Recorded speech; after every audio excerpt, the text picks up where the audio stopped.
The Talk Shop.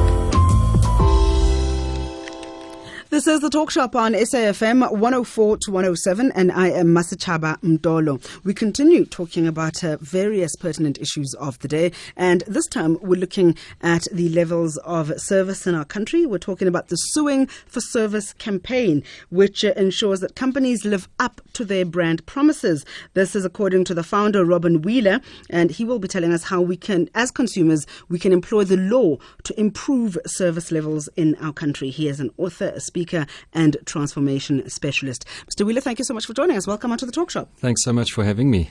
Robin, tell us about what led you to launch the Suing for Service campaign. Anger, simply put. I'm doing so in my personal capacity as a consumer. It's just that frustration, that powerlessness that you feel. You were talking earlier about bullies in schools. But that very same feeling applies to us as consumers. The big corporates are bullies, and we all suffer from that same experience of powerlessness. And I'm not one to succumb to that. I've been an entrepreneur for 17 years, and I make it my business to find ways out of problems and to make them work and to innovate. And so just a build-up of insight and frustration led me to conceptualize and then consult some people about doing this. And then when I got the support for it and I realized that I was on track to actually launch it, which was about 6 weeks ago. Are there certain sectors of business or industries that are notorious for bad service? And this comes from looking at your blog spot, where you are in constant communication with a certain cell phone company. Yes. To me, the companies that are most to blame are the big companies. And to some degree you can understand, because when an organization gets really big, it becomes difficult to manage. So it's not without empathy that I'm doing this, but these companies are making huge profits and are not demonstrating the degree of lack of respect is so extreme that, you could take people off the streets and put them into their jobs. And even without training, they would be better at simple respect and human dignity. And so one is led to suspect that these companies are hiding something. Then you see items that very cell phone company has got a case pending against them for manipulating deals overseas. So, as a sophisticated consumer, you can read between the lines and you can see what's going on a strategic level. You can see the profits that are being made.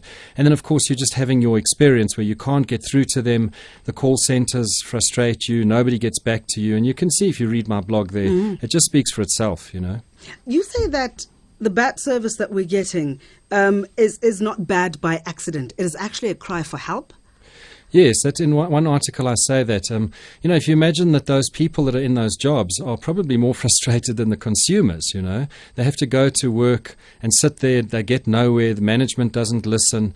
Even if a certain level of management does listen, they're caught between a rock and a hard place, because management's one of the most difficult jobs to have, because your employees below you are putting pressure on you, and then you're getting pressure from above. It's a very difficult job to be in.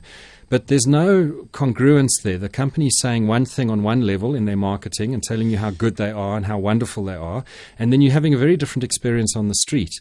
So that incongruence actually amounts to fraud. They are not being honest with us as consumers.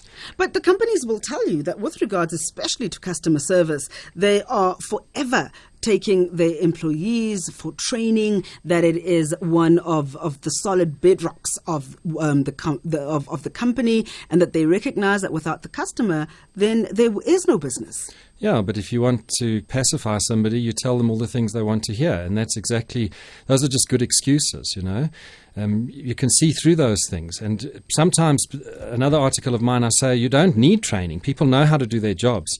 They need to get out of that stuck position, out of a dysfunctional relationship that's being perpetuated by that company.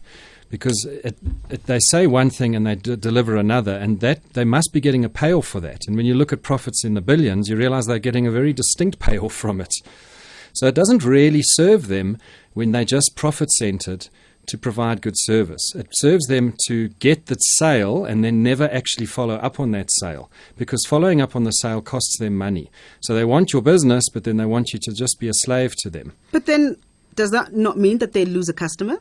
Well, there's no choice in the market. I mean, you just go to another cell phone company or another bank, and more or less they're the same. You might have slight differences. The one might be good at some things and bad at others, but overall the consumer doesn't have any real choice. And in that way, you're still going to go into that supermarket and you're still going to buy your product the next day. I've got a story as well on there that's about that, where I complain, the manager on duty says she'll get the store manager to get back to me. 24 hours later, I'm back in there spending my money again. The same problem is there. I go to the store manager who's there in this instance, and he hasn't even got the message. And then I confront him and he tells me all about the unions and how he's going to discipline. I know he's not going to do that. He knows he's not going to do that. And I go back to the tills and there's still a queue. So I go back to the guy and confront him again, and I say to him, get the tills open. And when he goes there and he shifts it, suddenly the lady knows exactly what to do. It's not a training issue, it's an awareness issue. And people need to be present-minded. So just to clarify, I mean, the campaign is called Suing for Service. I'm not into suing. I'm not a lawyer. I don't want to sue anybody. But if you look at my blog, you'll see how when I confront them with a win-win opportunity, they threaten me with lawyers. They just put lawyers onto me and block it. They don't even read what I've put there. They don't even respect me as a person or as a service provider who's giving them a solution and who's coming up with an innovative way to address this so-called problem. It's a problem for us, but not for them. They're happy with it. So why suing for service if we're not going to be looking at getting together as consumers and making sure that we hold companies accountable then? We must hold them accountable, sure. And I mean, there might be a time where the suing does actually occur. I have actually spoken to many attorneys and some advocates as well as along the way, and I've often get input from them voluntarily. You know, I'm doing this on sweat equity. I'm a professional at what I do, but I'm doing this out of love, basically. And that's the three things I'm focusing on are improving service, in other words, confronting and shifting people that are service providers. 2 is galvanizing the consumer. That just before we went on air, you mentioned that feeling of powerlessness and how we just accept it and move on.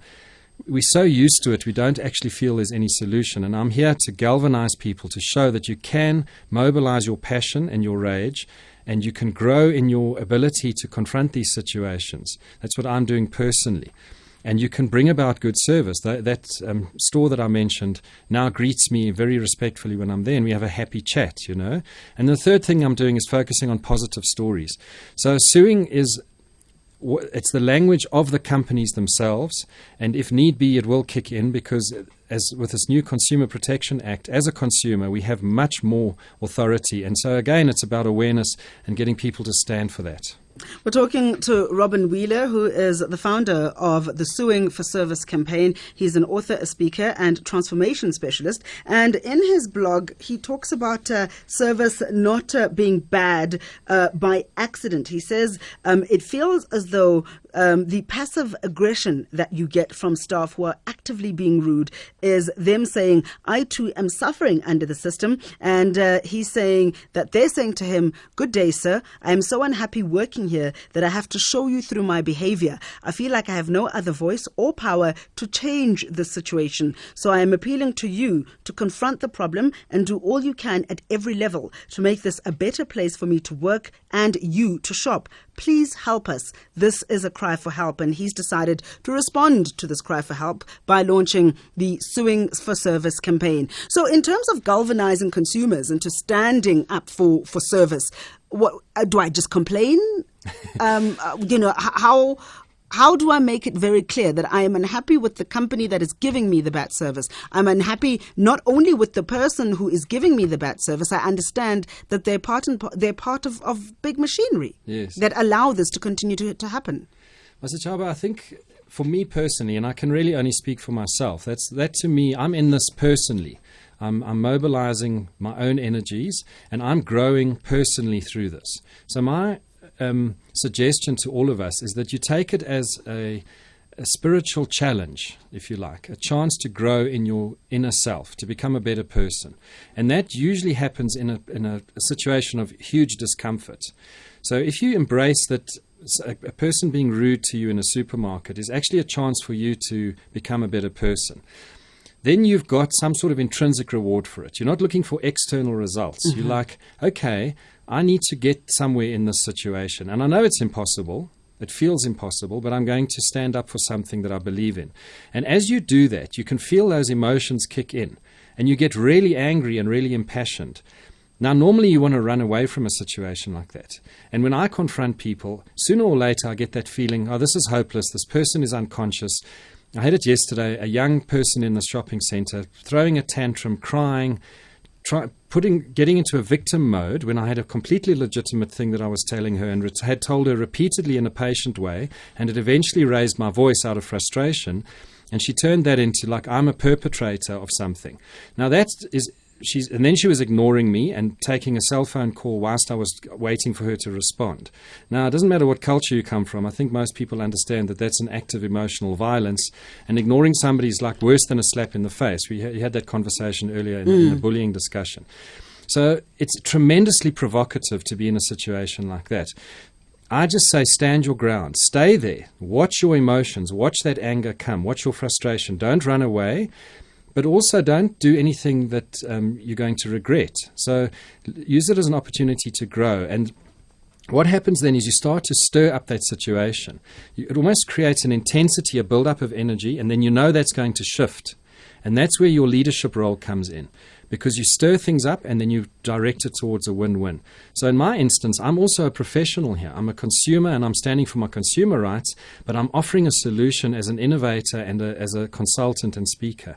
So I'm saying to these companies, here's a solution. So there's a sense of humor in this. I'm being mischievous and there's a way out.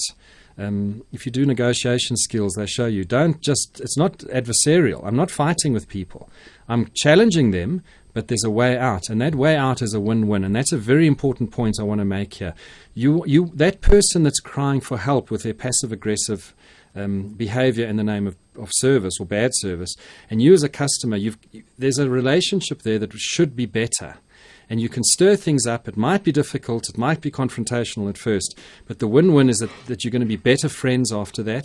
You're going to respect each other better. Your input is going to be helpful to them, and their input is going to be helpful to you, because I listen to what the person's telling me, and I learn from that as well. And it's only through my own authenticity that I've got the right to confront other people. But unfortunately, it seems that the minute you confront someone about a bad service, it is seen as a confrontational situation. You're talking about employees who are saying, I'm unhappy working here and this is why I'm doing this to show you. But the minute you ask to speak to the manager or someone who can do something about the situation, then it becomes almost like a closed ranks. And so one has to wonder, with regards to this, that how do you turn it around? Do you explain this is not adversarial? How do you bring that about? And I want to talk about that further. We are taking your calls 0891 104 207, 0891 104 207, or SMS 34701. And SMSs are charged at R2. We're talking about the Suing for Service campaign with founder Robin Wheeler, who is an author, a speaker,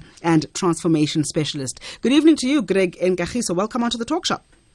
Masachaba, good evening. Dumela Ntate. I want to be Mr. Wheeler's ambassador.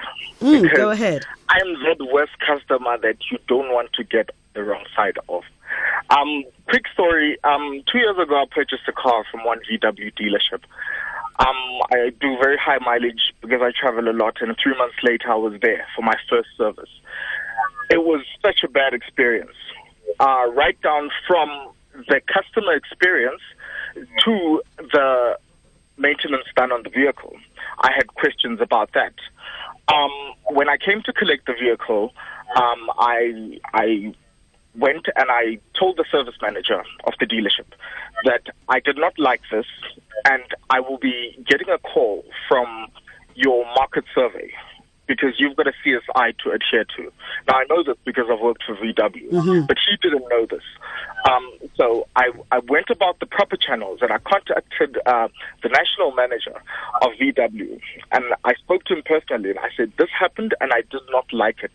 I might be purchasing a car that's not very high up, but I deserve the same service because that is what you promised when you sell me the product. We had a very lengthy conversation. He came down to my city, and he invited me for a cup of coffee. Now, hopefully, he found out that I've actually been on the after sales service of a VW, and I've worked at head office level there, and I knew exactly where to hit them hard, because when their market survey called me, I gave them the toughest scores, which led senior management to now contact me and want to find out what is the big problem. And at the end of the day, we all had a cup of coffee with the service manager, and guess what? I visited that dealership about 14 times since then for various work to be done on my vehicle. I'm a customer, but so this there's is what a I told the relationship. manager, that I'm not fighting with you. I am unfortunately not the type of customer who's going to say, I'm not coming back here, I'm going to another dealership. It's all too easy for me. Okay. I want to make you work hard for your money, because Correct. I work hard for my money that I pass on to you. Nice one. Thank you so much, Greg and Kagiso. Really appreciate it. And I'm glad that there was a relationship that got built over time, as you said. But this is not always the case. Even the customer survey questions, one gets a feeling that they're being done just so we can say, we dotted the I's, we crossed the T's, we did it, move on. Doesn't matter what score you give us. Exactly. There are a few things in what Greg said that are really amazing. He stood up for it. That's great. He used the channels that he knew. He made something happen. He built a relationship. We didn't get a chance to ask him what he does now, but I would suggest that he invoices them for all his input. We don't owe them that market information, that market survey information. These companies are very arrogant. They ask for our input. They don't respect the fact that information belongs to us. If we give it to them, we should invoice them for that. That's what I do, because I'm a professional speaker and consultant. So I send them an invoice. Of course, they put their legal department onto me, which means that I have to raise the challenge there. But I would say again to Greg, that worked.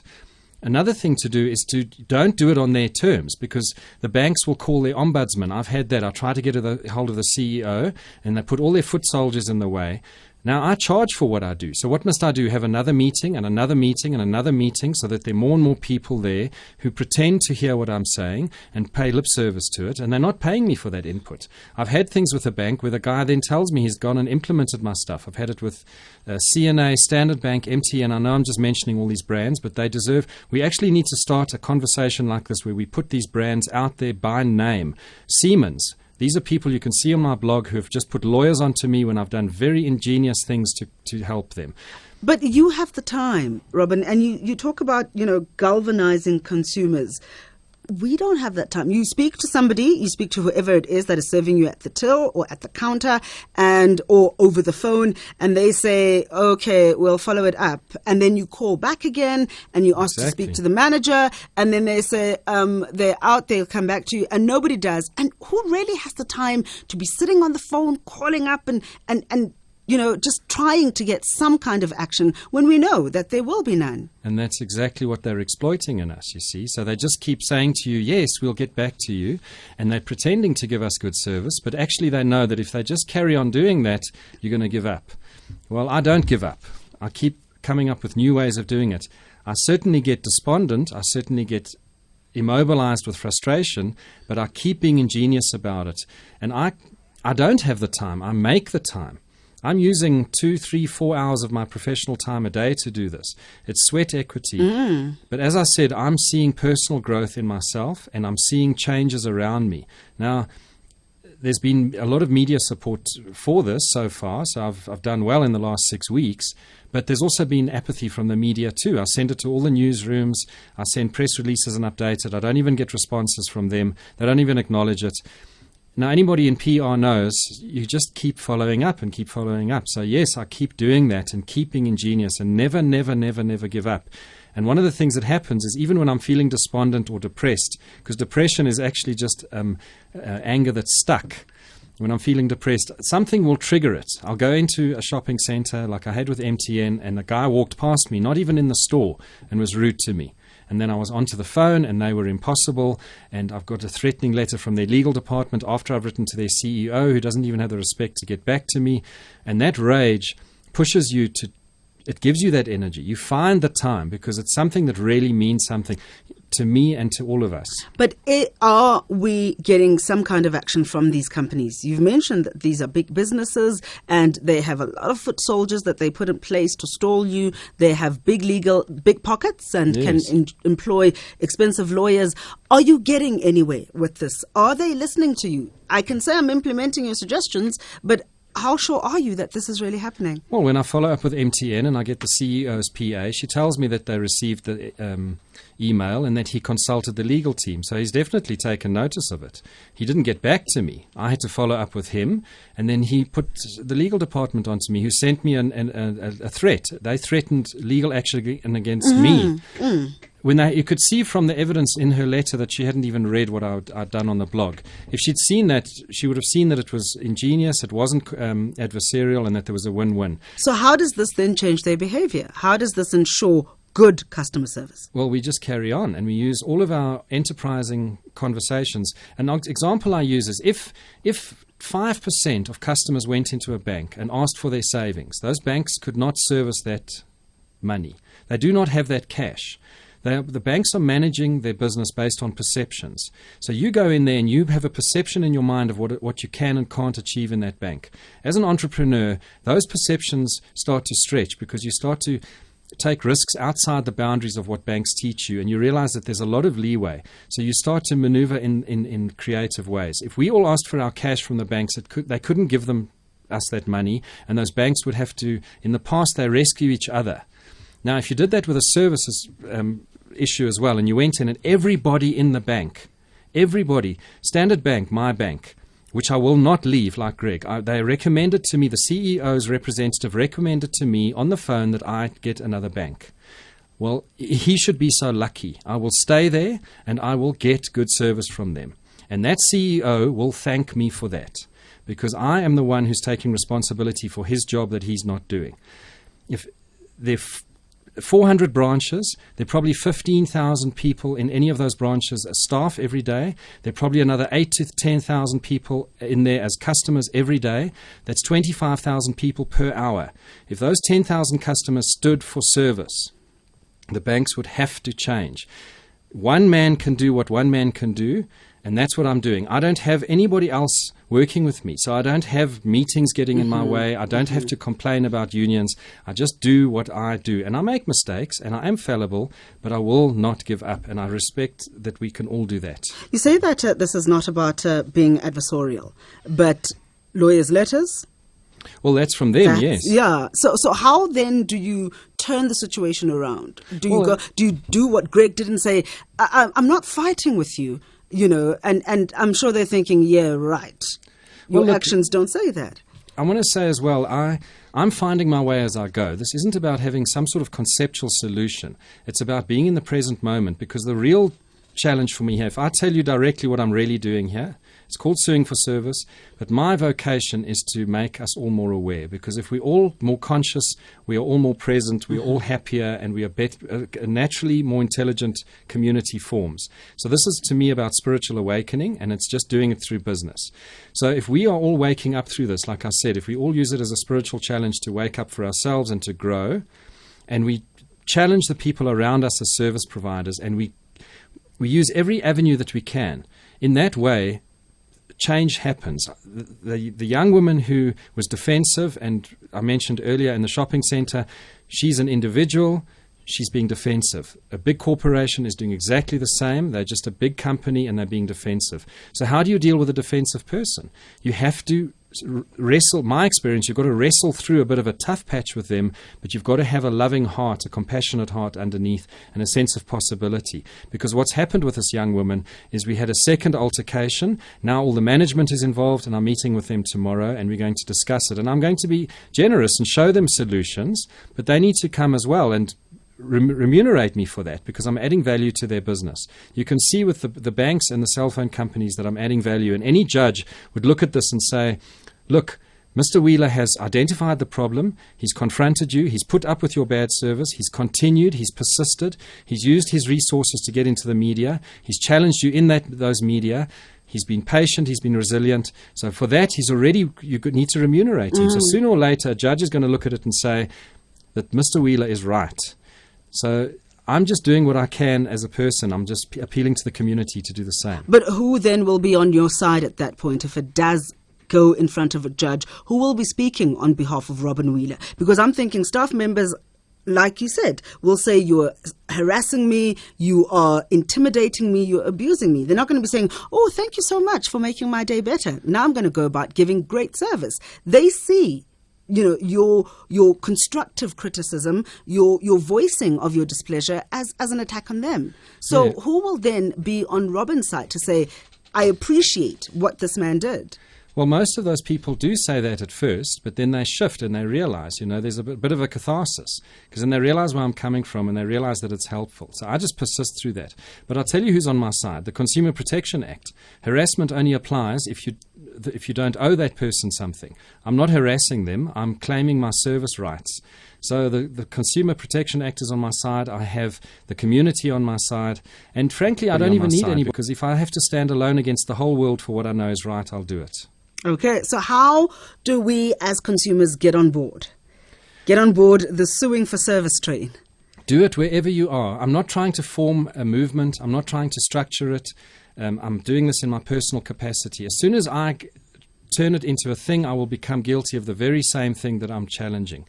We can't be collectively aware if we aren't individually aware. Mm-hmm. It's not a social thing. It's not another policy. It's not another political movement. I'm not a party. It's me, one person, and I'm actually actively staying that way.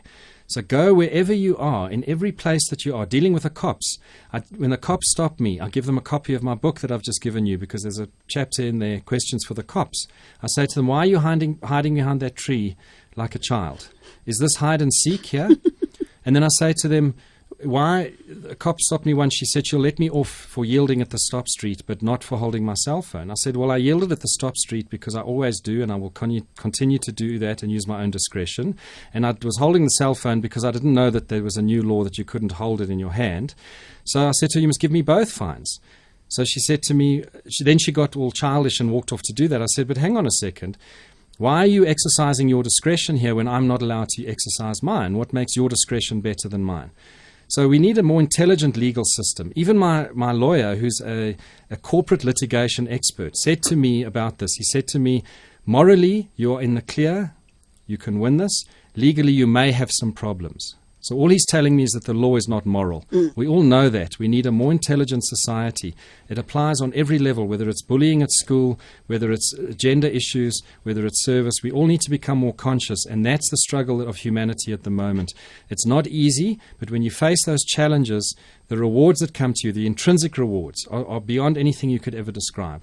We're talking about standing up for service, galvanizing consumers into standing up for service. You say that this is not a movement. How then are you going to be getting the success stories that will motivate other companies to do good? Because here are other companies that are getting the benefits of doing good. I've got a product I call Fully Booked. It's where I do a transformation process in companies. I consult to them strategically. I train key staff. I do coaching with key staff. And I facilitate that each of them write a book about their lesson to teach. So that change process is internal. And then I compile that book and I publish it as a branding exercise for that company. So all of these people that I'm confronting, MTN, Standard Bank, Siemens, Pick n Pay, CNA, all of these people, I'm saying to them, I have solutions for you. And I'm going to charge you my fee for that, and then the other 90% is what I'm going to invest in entrepreneurial development, which these companies claim to want to do, but they never actually do.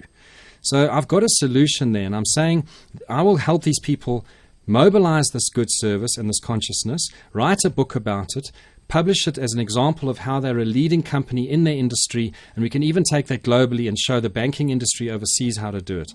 That's my solution. There are many more solutions latent in the ground like seeds, and I'm sure everybody like Greg who phoned in has that power of ingenuity. I want to awaken that.